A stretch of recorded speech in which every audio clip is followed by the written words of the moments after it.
Welcome back to the Boys in Motion podcast, where we dive deep into the world of endurance sports and help take your fitness journey to the next level. I'm Brian, and today we have a super exciting topic that's going to get you pumped up and ready to hit the road. Whether you're a casual cyclist or just thinking about tackling your first long distance event, are you ready to transition from riding around your neighborhood to conquering an epic cycling challenge? Well, we've got everything you need to know. Stick around because by the end of this episode, you'll have the confidence and knowledge to start your journey towards becoming a road-ready cyclist. And before we dive into that content, please make sure to follow us on your favorite podcasting platform and subscribe to our YouTube channel for more tips, stories, and insights from the world of endurance sports. Let's get started.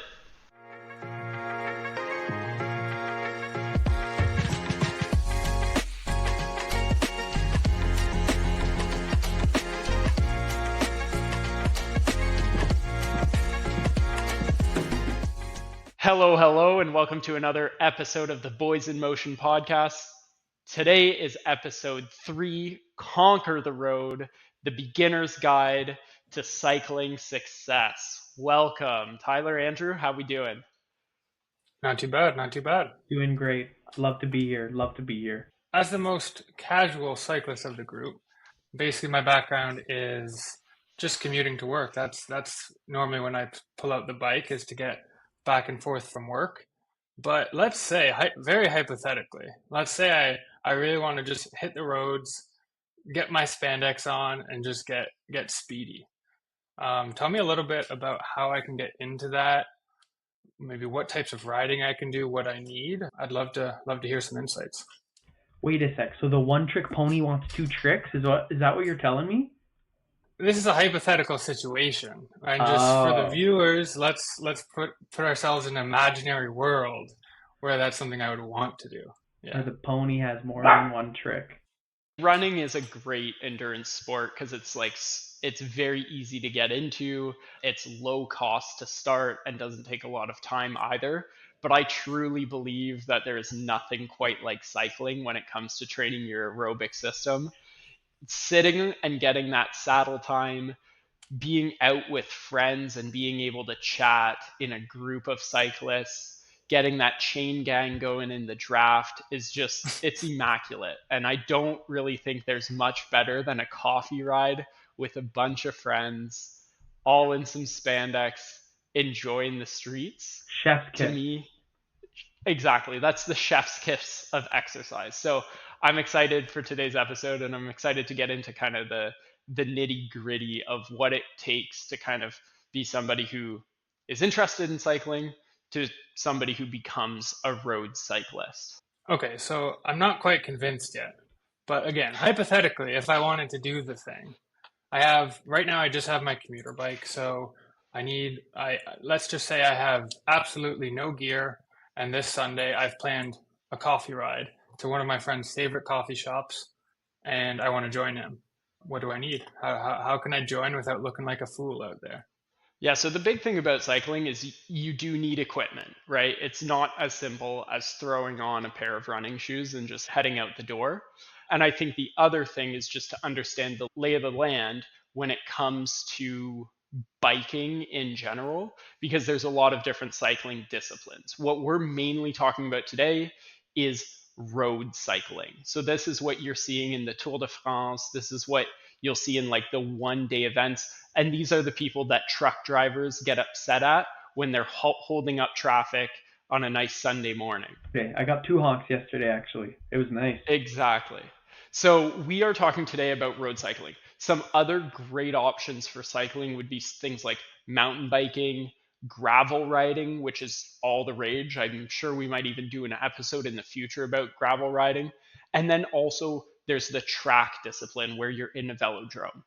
But we're talking road biking today, which is, I would say, kind of the biggest discipline of cycling, and certainly the one that gets the most attention in the endurance community because cycling events are all the buzz. There's big money behind it. They are the biggest cycling events. And I also think it's the one that most people get into first when they think about cycling. So let's get into it. What is some of that required gear? A lot of freaks too. A lot of freaks are road cyclists. It's pretty crazy. You maybe being one of the biggest ones, one of the biggest freaks. Freaky So, local freak they Ty- call me. Tyler, when you first got into it, kind of what did that look like as far as your initial kit to Had get a into road bike, biking? bike on Facebook Marketplace. Cannot recommend it enough. I know Brian is a good advocate and of marketplace gems. We could chat about that too. But I got a nice road bike off Marketplace. Drove to Montreal, grabbed it, was in love with it. Diodora, nice little road bike. Had little pad cycling shorts from Amazon that did the trick for the first year. Just $30 pair, just did what it could, and a couple used cycling jerseys with a couple cycling pockets. But you could do just the regular, dry fit T-shirt or jersey, whatever. But I think those are really the basics. Helmet, of course, but um, I don't know if there's any. What do you think, Brian? What do you think? Yeah, so I'm going to talk about the most recent experience that I had in recommending somebody who was interested in the sport. My friend and roommate from university, Sean, buzzed me about 2 or 3 weeks ago. He was interested in getting into cycling and wanted a breakdown of what it would take for him to go and get the full loadout, and what that would cost. So we're going to base this around somebody who doesn't have an unlimited budget, but is comfortable maybe dropping anywhere from $1,000 to $1,500 into the sport, and what they would need to get into the sport. So this is the total cycling kit. And please, if you don't find this exhaustive, let's talk about the things maybe that I should add on or take off. So the first thing is the bike. This is going to be your biggest expense when it comes to getting into cycling. Bikes can range from a few $100s used all the way to like $15,000 new for what the guys in the Tour de France are riding. So myself personally, I'm riding a used Diamondback from 2017. It's got great parts. They're a few years old. I bought it used. The guy before me had bought it off of a pro team. So it's really a spectacular bike. And that cost me $2,000. What about you guys? What did your first bike or the bike you're riding right now cost you? I got my first one, the Diodora. It was I forget now. Five, I think 500. Yeah, good 500. Mhm. Sold it for more, so you know what? Made a buck off of it. So just wheeling and dealing. But now I've upgraded to a road bike and a time trial bike. But for the sake of this, we're gonna stick to road bikes. Road bike upgraded now to doubled the price. Switch and repeat. Now I'm looking at around $1,000. But that's just another definitely a good bike, Trek road bike, and it's lasted me a while. I love climbing with it, and it's nice and speedy. Yeah. What about you, Andrew? What was your road bike? So, I may have lied. I may actually be slightly into biking. I have an Orbea Orca Aero, I believe it's called.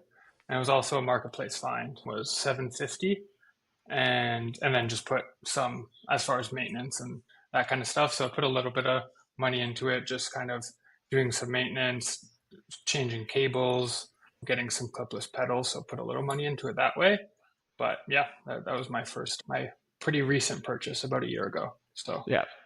That's perfect. And my first road bike set me back about $600. So certainly, like as you get into the sport and spend more time on the saddle, then I think it's justified to spend a little bit more on the newest tech, the lighter tech, and things that make you feel like you're going even faster. I like But what you were telling me. What were you saying? We were out on a run the other day. You were saying, what was it? Every kilometer or every minute? no, I think if you have a reasonable income and you're comfortable, of course, a reasonable rule of thumb would be for every kilometer you ride in a year, your bike can cost $1. So if you expect to ride $3,000, I would say you definitely shouldn't be spending more than $3,000 on a bike. But everybody's situation is different, and by no means is that $3,000 going to actually return you anything if you're just beginning the sport. I really think $500 to $1,000 is really that golden zone for that first bike you purchase. But for those who like to splurge, like me, I kind of like that as a cop out. Hey, $1 per kilometer, let's go. Yeah. So okay, we've got our bike. You've spent something you're comfortable with, but again, we're going to look at that budget of around $1,200. So we're going to call it $500 on a bike. You're definitely getting this used. It's either going to be more of a vintage premium bike or kind of a few years old, but kind of middle of the road from a reputable brand. And that's what I would recommend, is going with a reputable brand. You know, your Treks, your Giants, your Specialized. They have some of that trickle down technology from the higher grade bikes that those companies sell. So I think that's a good rule of thumb, and it holds some resale value as well. In addition to that, you're going to need a helmet. Nobody should be riding without a helmet, no matter which discipline of cycling you end up choosing. 100% a helmet is needed. You could potentially, if you ensure that it's a crash-free helmet, pick one up used, maybe $75 to $100, but you can get new helmets for $100, which are MIPS rated. That's MIPS, which means no matter which way your head gets hit, you will have protection. I mean, I just waited for a nice sale at Mech. They had a MIPS helmet for $40, and if Pogi wears Met, it's good enough for me.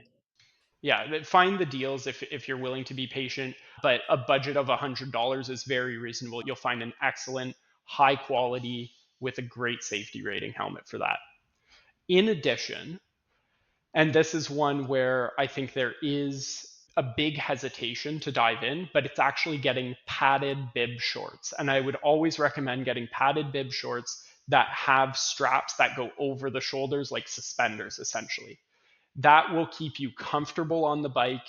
It will make sure that you're not getting saddle sore, and they're more aerodynamic, which we'll talk about later. Aero is the game of road biking. So certainly some bib shorts, potentially you can get them used. This might actually be something that you want to buy new. You can definitely get good deals on it, but about a budget of $100 for your bib shorts.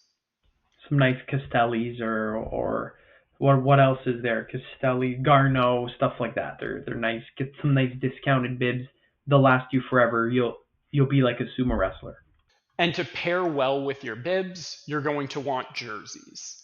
So for your first jersey or two, generally you can find them at the thrift store for $10.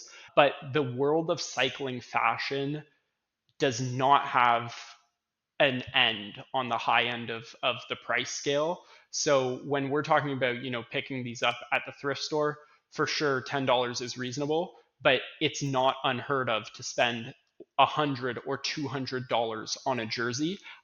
But if you're just getting into the sport, there's no reason to do so. So just find some jerseys that you like the look of, that match maybe your bike, maybe your helmet, just making sure that there's some kind of flow of color that you enjoy, but it doesn't need to be a big budget item for you. What else do we have, guys? I know one thing that when I was first getting my bike, I picked up because there was just a standard pair of flat pedals on the bike, and I had never used clips like with cycling shoes with cleats and the clip-in pedals. So that was definitely something that I had to look at. Found a pair of cycling shoes. I ended up just getting mine used, so they were pretty affordable. I think I can't remember exactly, but in the $50 to $100 range. And then pedals, again, I got those on Marketplace, a pair of Look pedals for $25. And then I just bought a brand new pair of cleats for those shoes. So that's definitely something that, again, I know looking at cycling shoes, there's a million different options. Like the price, again, as Brian mentioned, the prices are all over the place, from dirt cheap of like, how well are these going to work? And am I going to, in a month, be like, these are not comfortable, to hundreds and hundreds of dollars. So try to find that happy range where it's something you like the look of, it's comfortable, but without breaking the bank. Exactly. So about $200 generally you can get a pair of cycling shoes for new.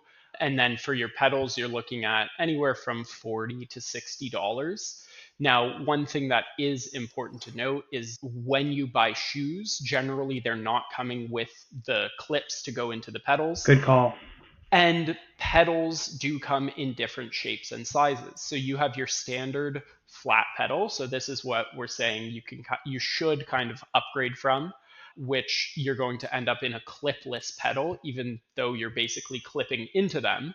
And there are the Look Clio pedals. And then you also have your Shimano pedals or SPDs. But there are SPDs for mountain biking and also SPDs for road cycling. I've used both Look pedals and the Shimano PDs.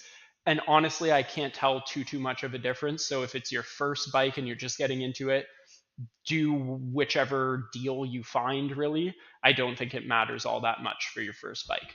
But let's talk about why somebody should buy pedals, because I think this is another place similar to the bib where people aren't comfortable or don't see the value in going from a flat pedal to a clipless pedal. Exactly. I was super stressed out at the beginning doing that switch. Like, okay, why can't I just use a normal step? Like, what's the big deal? But then when I started clipping in, night and day. It was crazy. I was just But like, I didn't know why everybody clipped in, and I thought it was like more dangerous because you can't really like, put your foot on the ground, or you have to, clip your foot in, clip your foot out. Just power transfer, efficiency, whole lot of good stuff going on there. So yeah, like you mentioned too. So power transfer, I would also say that there's some sort of like stability and connection to the bike with it as well. True. But the big reason that you clip in is because, and you might not notice this if you've always pedaled on flat pedals, is if you want to be a very efficient rider, you're actually torquing around your pedal all the way through the pedal stroke, including coming back up. So if you really put 100% effort in with flat pedals, all you're doing is pushing down like you're climbing stairs. Whereas what's actually happening when you're riding with clipless pedals is it's more like you're turning. I don't know what you would turn, but like starting an engine back in the day, you would actually have to turn and rotate fully. So you're actually applying power 360 around that stroke with both feet. So you're like pushing down, pulling up, and you're even doing like translation. You're going side by side. It's Yeah, all the yeah. way around.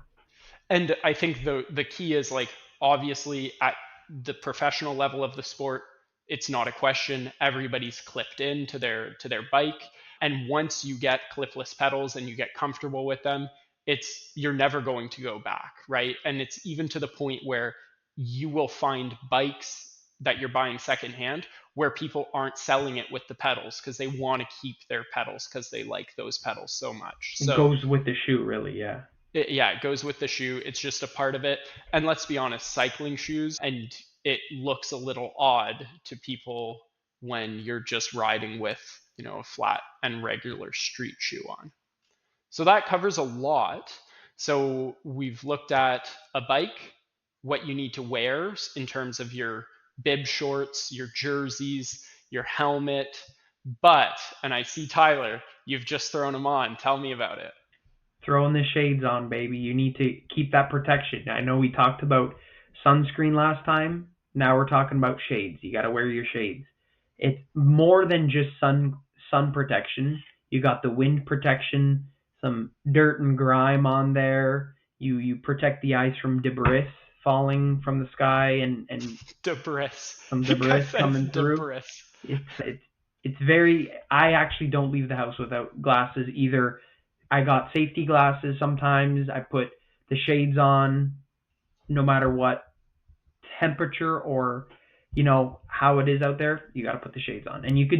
you could do $1 sunglasses. It doesn't matter. You could do $1. You could do 200, 500. Again, no limit. But I think you should have a basic pair of glasses or sunglasses.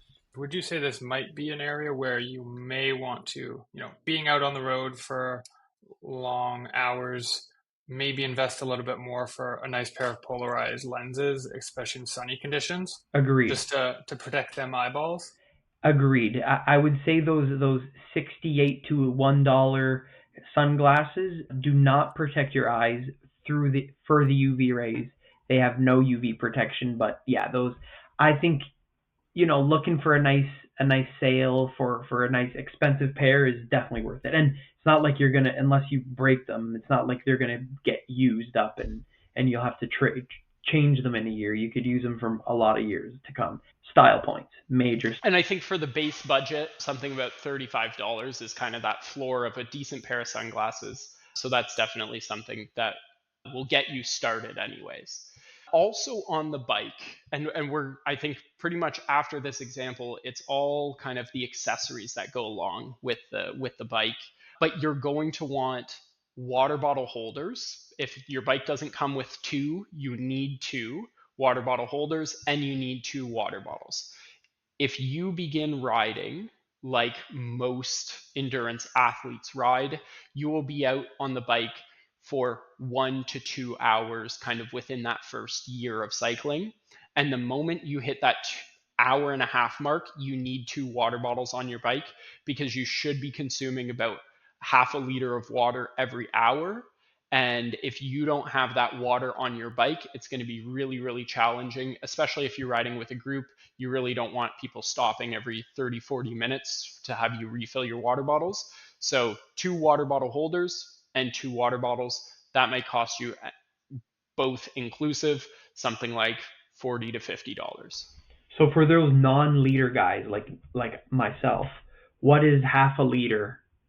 What are you looking at? A bottle, two bottles per hour? So you pretty much want one bottle per hour. Get a nice bottle going per hour. So some of those additional pieces, what do they look like? I'm a big fan of always having bike lights on me, even during the day. Even if they're not on my bike, I'll put that in my jersey just to have them on me. You never know if storm rolls through, there's fog, or something happens, you're out late. So having a good front light and back light is always a good thing. So just clear light in the front and then a red light in the back that you can flash. Even the rear light just to have on all the time is good, especially for me getting to the trails. I do lots of city riding, so just having that light is a. And I guess the next thing, and this is one that I'm definitely always fiddling with, as far as what to bring, what to put in, what is too much, is all of us will generally have a saddlebag to bring some stuff in. But what would you guys generally recommend of having in that saddlebag? Those like what if scenarios on the road. Yeah, so a saddlebag, basically it costs you about $20, $25. It clips in below your saddle. It's out of the way. You don't see it while you're riding, but it can be a lifesaver. And it's kind of just big enough to hold a handful of things most of the time. So you don't have that much space. But, and I can talk about what's in my saddlebag. So in my saddlebag, I have a spare tube, which costs about $10. I have a multi-tool, which costs about $20 for any on-the-road bike repairs that might be needed. In addition to that, I have a CO2 canister. I think I have two CO2 canisters and an adapter, which will allow me to pump up a minimum of two tires. And I chose to go the CO2 route just because it's more compact. And honestly, I've never had to burn through a CO2 canister. So I quite like it. And those canisters cost you maybe about $3 to $5 to replace. And the adapter is about $25, but you can also go the hand pump route. I think one of you have a hand pump, is that correct? Recently, I got a Lesign pump, the one of the smaller ones. One of the smaller Lesign pumps, but then I also have a CO2 canister on me, and Mhm. it's all fits within my saddlebag, so it's pretty tiny. I kind of opted for that. Group rides, I don't want to be that guy that slows everyone down, so I have that CO2 canister. But if I'm by myself, just out for a scenic ride, I don't mind pumping it up. So, as far as I don't want to just be going through a bunch of CO2 canisters, especially with city riding. You do tend to get a little bit more flats going over tracks, lots of glass and that kind of stuff. So that's what I opted for. The hand pump is good as even a backup to the CO2 because, as you may know, some of us might get some double flats out there. Shout out to a couple of the BIM boys out there. Yeah, Yeah. well, you had it on a long ride.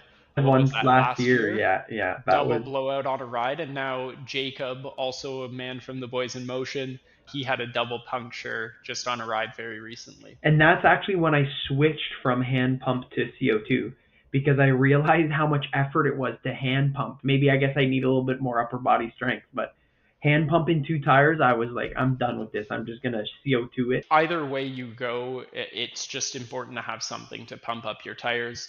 In addition to that, I do have a little bit of sunscreen in my saddle because we often go out for longer rides. And when you're biking, you're full sun exposure for hours and hours. Like if you go out for 100, 120 kilometers, you can be out there for anywhere from 2.5 to 4 hours in the sun on just any given Sunday, and that's a lot of sun exposure. So to avoid that skin cancer, to really protect yourself, I can reapply mid ride as well. You've been really, I mean, reapply, that's for sure. I have been opted out of sunscreen application thus far, but you have been transforming me into a sunscreen man. So I That's it. do agree. I do agree now. So that kind of covers everything I think that you might need. Another thing that is helpful, you can do it by hand, but to take your tires on or to put your tires on and off, they do have these little plastic tools that kind of like allow you to pull that off a little bit easier. They're called They're tire like levers. Yeah.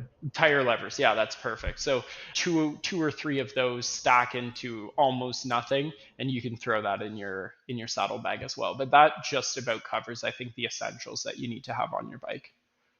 But certainly lights. I just want to reinforce that. Like on group rides, it's always nice to have that backlight on every single bike, just so that there's a little more visibility. And if you know you're going to be out late, making sure that you have a nice powerful light on the front as well for visibility for yourself. On the back, does it matter about colors? That's a question I have. I would always recommend red on the back, white up front. Good to I know. feel like I red is more visible. Yeah. The white is better for you seeing things. I feel like that's the two purposes of the two. I have green on the back because green means go, baby. Let's go. Just go to pit Go. you pit your bike. Just go. Just Yeah. go. Love it. Come this way. And then the last thing would be some sort of chain lubricant. Like basically you always want, like when it comes to the regular maintenance, the number one thing is making sure that you lubricate your chain. You can do this with oil, you can also do this with wax. So oil is generally like it's the standard, a lot of people always did that, but wax is really starting to take over, especially I would say at the pinnacle of the sport. I use Squirt wax chain lube, which is a wax water emulsification, and it's been really great. I can grab my chain with my hand, take it off, and there's nothing there. It wipes away very clean, and I have to reapply that kind of every 4 hours that I'm riding. So maybe if I go out on a long ride, I'll just reapply. And then anytime it rains, I'll reapply as well, which is pretty standard, I think, for oil lubricants as well. Is that correct? That's generally what I do. And but with oil, you have to kind of wipe it down or kind of clean it before you reapply. So I find that a little bit more dirty. And as you have shown me multiple times, Brian, you could just grab that wax chain, no issue on the hand. With that greasy chain, oh, you don't want to touch that thing. You get fully black. But the nice thing about I also like I wax my chain. I love the cleanliness, but I think the nice thing about the oil based is it's easy. You don't need to prep your chain in the same way. So I think if you're just getting started with your first bike, I think it's an easier and quicker option. And then, as you get more into it, you can always change it. I'm still on the grease gang, so don't worry. We got one out of the three of us on still on the oils. I ended up switching over to wax when I got a new bike with a really, really clean chain. So if you're buying a used bike, my recommendation would be ask the prior owner What they what have. what they used, and if they're already on wax, continue with wax. If they're already on oil, continue on oil. I think also depends on type of riding you'll be doing. If you're like in somewhere that's really rainy, then maybe wax isn't that as good, and you want a nice wet lube. So it like a lot of things, it depends. For sure. So let's step over to gear maintenance. So, of course, with these expensive bikes or even vintage bikes, you need to take care of them. You need to invest some time and money into making sure that your equipment runs smoothly so that you can really get the most out of the sport. Some of the regular maintenance that I partake in is I clean my bike after pretty much every single ride. I think it's like 5 to 10 minutes after the ride just to really appreciate it. Even when I was living in an apartment where I didn't have access to like an outside cleaning area, I would still just wipe down my bike with a little bit of Windex just to make sure the dust was off and that sort of stuff on the frame. I would wipe off the chain wax, if like just a single rag around the chain, and then reapply some wax. And then lastly, making sure that my tire pressure is still there, pumping up my tires if I needed to be at the right pressure. That's pretty much what I do on a daily basis with my bike when I ride. I'm impressed. I do not do that, but I will strive to do that. I bring the bike up the stairs and put her in the closet.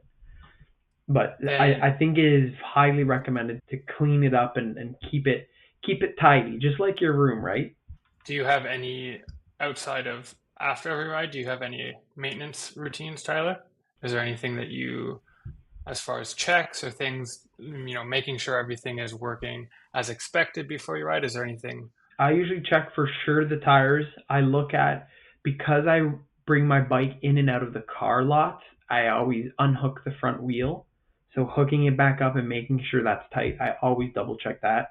And then you have to make sure your if you have a V brake on the front and the back, make sure that is still closing so you could actually brake when you need to, and check the brakes. And sometimes you never know, your saddle height sometimes also changes, so just like I mental check, hey, is my saddle the right height, does it feel a little off or not, and then kind of, other than that, those are just quick checks before I get on the ride. I would just make sure that when I'm changing gears, it's really, really fluid. It's exactly aligned to the gear that I want to be in. And if it's not, you can look up how to index your bike.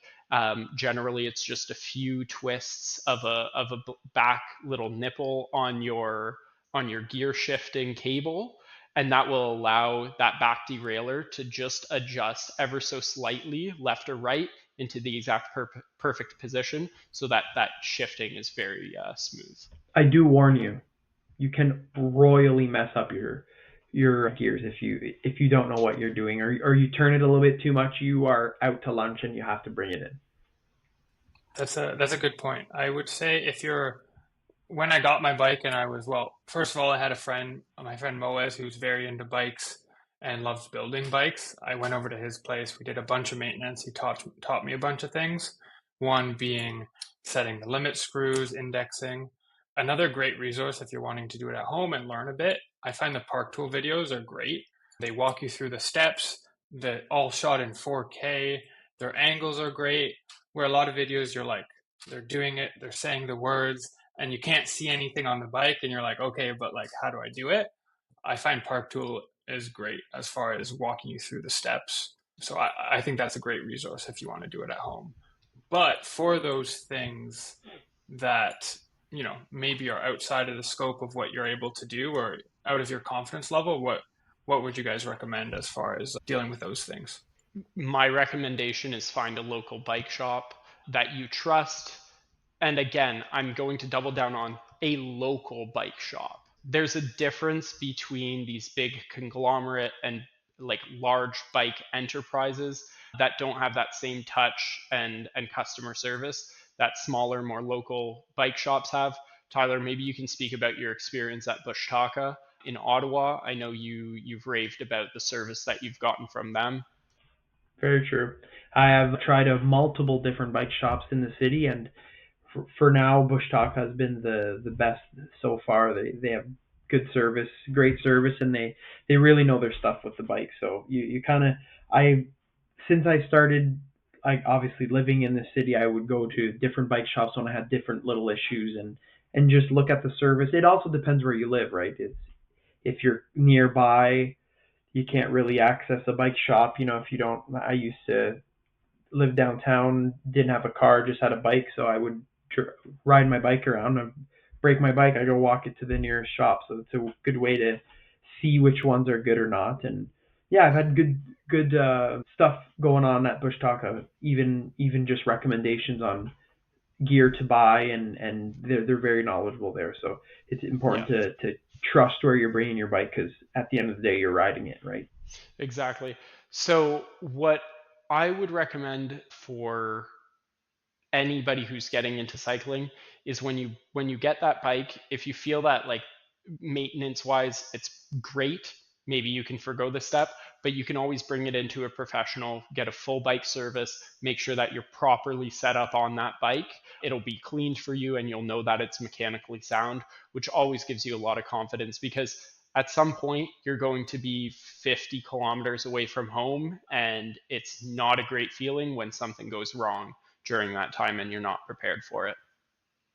Agreed. And just, I guess, to close that off, I like to do a seasonal bike check as well. So at the end of a whole season, let's say you don't have any problems, which is good, but you do get a little bit of that winter stiffness going on with the bike if you don't use it as much, or if you don't ride it indoors at all. So I bring it over in the spring, or even like after that season. So either in the spring or the fall, get it tuned up, get it all set up and ready for the next season.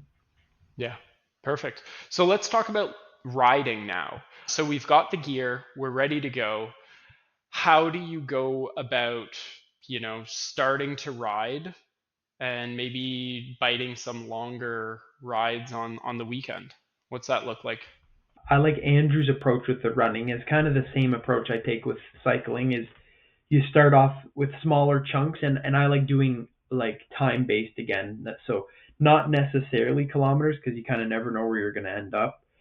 Try to find a loop that you're going to match some sort of speed at, and you start with an hour as your long one, then you do an hour and a half, you go to two, you just keep getting the steps up on your ladder. But because if you go, you know from zero, and you want to do a 4 hour ride, you're not going to last the full 4 hours, because you don't really know what that feels like, right? So just getting used to time on the saddle, even sitting down for that long, moving your legs for that long. Some stuff you get numb sometimes, so you got to see what you get used to. And as far as planning those rides, this is one thing that, with compared to running, it's a little different as far as it's easy to just kind of go out and there's some better trails for running, but I can run in the streets, it's fine. I'm not going as far of a distance. What do you generally do of like trying to plan out those routes? Like what resources do you use to map it, to figure out like, are these good biking routes or not good biking routes? That's something I kind of struggle with and I'm kind of curious. I also struggle with that a lot, and I want to tell you, since starting to cycle with Brian, it's been smooth sailing. He's got all the tips. It's So what literally are the like it's a privilege. It's a privilege biking and biking those beautiful roads with Brian. I'm not one to talk on the planning, so take it from here, Brian. Yeah, for sure. So I'm going to talk first about like in those first few weeks when you're building up mileage. I think going on multi-use pathways is totally fine, but once you start averaging over 25 to 30 kilometers an hour on your road bike, multi-use pathways really aren't for you. You don't want to be riding and zooming past people on their dogs on the trail. It's not where you should be. You should be riding on the road similar to any vehicle. So for planning a route, I would look up biking in X, and whereas X is your city, just to see if there is already a resource of bike routes that are planned for you. Because there are people who kind of post and host websites with interesting rides that you might want to copy. So that's one resource. Another resource is within Strava. You'll actually be able to use the Strava maps to find routes. And some of those routes are really, really great because they're community generated. And oftentimes they'll actually have a rating on whether people like those rides or not. Now, at the point that I'm at, we generally will set up a group of us going out on a ride, and we already know exactly where we're going to go. And we map those out using a tool called Ride with GPS because all of us have bike computers. And so bike computers allow you to have a screen that connects all of your data directly to a feed right in front of your eyes so that you're not pulling out your phone for maps and all of that. So we use Ride with GPX to create these maps. And when I'm generating those maps of our route, usually I have Google Maps up so that I can street view the streets that we're going to ride to make sure that it's quality road. There's not a lot of bumps or even gravel roads. We want to avoid those. We want to look for large shoulders, and we don't want super busy roads. On Ride with GPX, there's also a feature that is essentially the popularity of certain roads. And so I'm always looking at what routes and what roads were popular with other cyclists because it's likely that they're on roads that are good for cyclists versus things that essentially look like highways, which are more dangerous, or things that just aren't for quality road biking. So I would say those are the best places. And that's crazy because I would kind of go out on the whim. It's a crazy discovery because I would go out on a whim sometimes, just go meander around and know kind of my loop and just pick a random road. But like for in let's say like farm roads, you could go down one road and it's terrible. But then like you do the suggestions that Brian's doing, and you see two roads over, beautiful immaculate roads, just like chef's kiss again. Just you are flying through the roads without an issue instead of going down like, and it's like half gravel, half road. So it's really a good time to you take the time to plan your route properly, and then I think you enjoy it that much better as well. There's also the question like you don't want to have big roads with a lot of cars, but you want roads that are nicely paved. So there's a balance there. And both of those things are important for safety as well as enjoyment. The last thing you want is a car passing you every 10 seconds, and you also don't want to be dodging potholes. So those are the kind of the two things to avoid is bumpy roads and cars that are passing you at high speeds. And then multi-use pathways are great until you reach your certain point. Or good for leisure rides. You're going to the park or the beach, and you follow the Precisely. river down. Using a multi-use pathway on your way to the roads that you want to ride on is True. also a great option.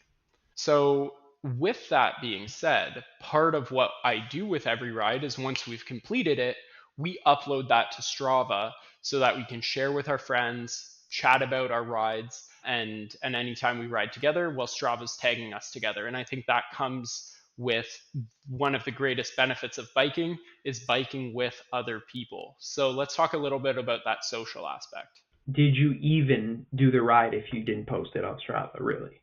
And now that it has dark mode, why not? You're loving the dark mode. I went to the dark side, that's for sure.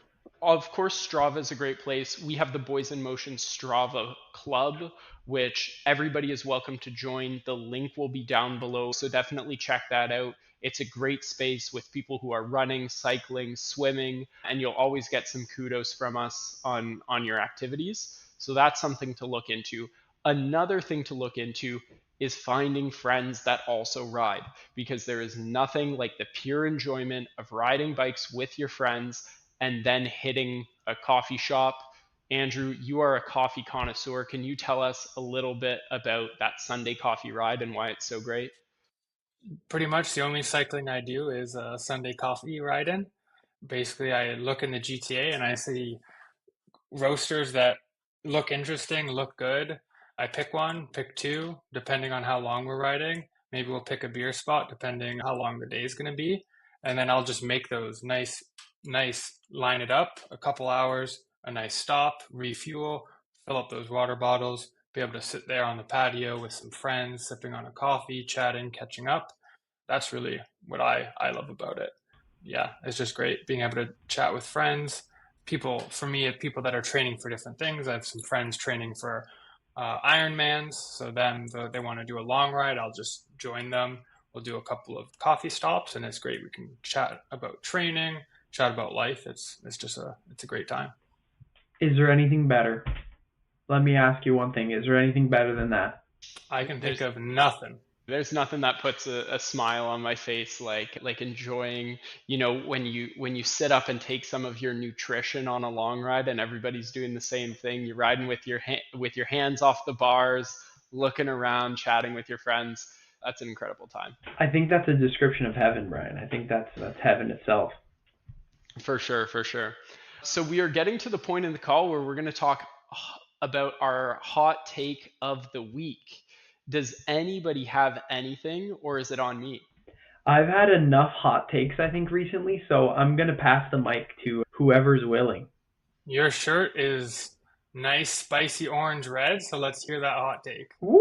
Okay, so we just mentioned it, which was Strava is now in dark mode, which is quite the development. It was something that people were looking and hoping for.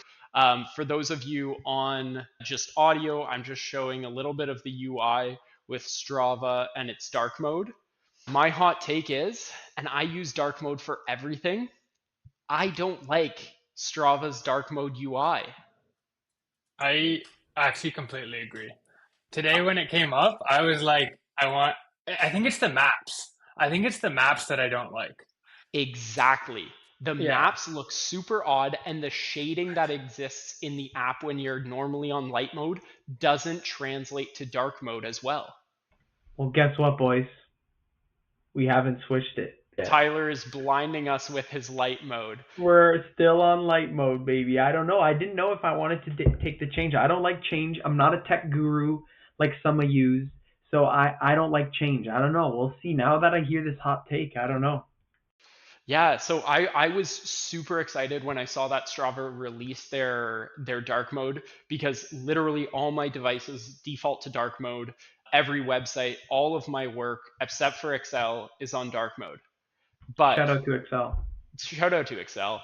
But yeah, Strava dark mode just doesn't do it for me. I'm not a fan. I'm going to be switching back. I will see in the future if they make some UI changes, but for the moment, I am not on the dark mode bandwagon. I think that's a consensus with all three of the boys right now, to be honest. And Andrew, Yeah. I thought you were going to disagree with me on this. No, I mean I'm also full dark mode, but it's the maps. The maps just they look strange and like yeah, I don't know. Yeah, Oh, the like the shading. people's maps. Yeah. Okay, I'll have to Um check it out. I don't even know how to switch it to dark mode, so that's my first problem. yeah. I'm the same way. I love dark mode, but there's just something about it that is just not right. The way they inverted things, and yeah, the you lose a bit of that detail in the map, and it's just a bit is lost. So we're coming up to the end of the pod. Let's do a short, very quick circuit of what our favorite long ride food is. Tyler, you start. Go ahead. I'll get this can be considered a hot take here, but I'll shout this out from my friend Charlie, who introduced me to this. Pierogies at the top of a climb, can't get any better than that. Just think about boiling a nice pack of pierogies. You put them in a nice Ziploc bag, salt them up, get some sodium in there, put them in the back, cooking the whole ride all the way up. They're nice and warm for when you want to ingest them. They're perfect, perfect carbs. So this is so hilarious because I told some of my colleagues about this and how that it's kind of circulated across the boys a little bit, and multiple people have tried it now, and they were dying. They thought it was absolutely insane. It's a hack. It's a hack. You can't get any better than that. It's pure carbs, a little bit of protein, and you got some salt in there too. It's great. So you heard it here, pierogies on the ride. Andrew, what about you? I would say not on the ride, but on my breaks, just any pastries. I would say donuts specifically at one of my coffee stops and having that as I go. always hits. Yeah, I like and you're that. always enjoying it with a coffee too, which is the creme de la creme on top. Yeah, nothing better.